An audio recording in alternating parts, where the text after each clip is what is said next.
Hello mga loves! Welcome to my channel. So kung napapansin nyo, meron tayo ditong freshly picked calamansi kasi namimitas ako mga loves.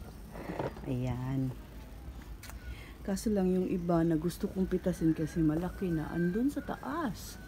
Hindi ko kayang abutin. Kasi mga loves, tingnan nyo naman yung thorns. Uy, grabe talaga yung turns niya mga loves. Uy.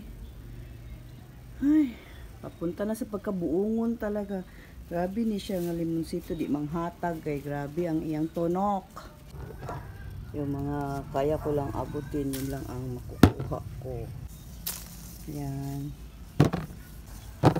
Meron akong nakuha na naabot ko na malalaki na.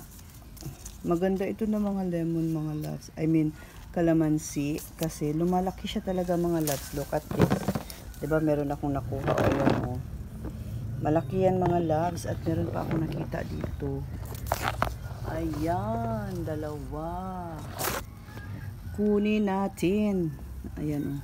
Agay. Kasakit na lang yun. Tanawa ko na yan tunok mga loves o. If you can see. Uy, my goodness talaga naman ang thorns mga loves. Pahirapan ang pag-harvest ng calamansi. Ayan, ito na. Ayan ang mga loves. Nahinog siya, tas dagko kaayo. Siyempre, hindi ko naman kukunin yung medyo maliit. Yung maliliit. Yung ganito lang. Hindi ko kayang abutin yung iba.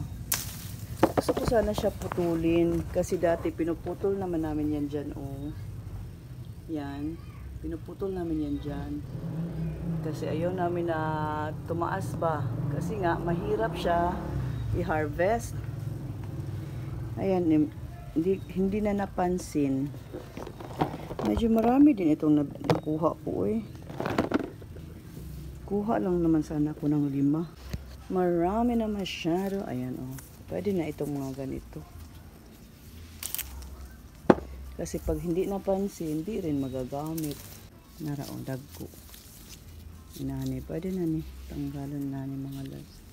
Kaya pag inig-anak ni mo, humok na siya, bining, pwede na natanggalon. Pwede na nating ibenta. Wala talaga ito stop na pamumunga mga loves. Lagi itong namumunga. Mayroon pa doon, oh. Sana, hindi ko maabot.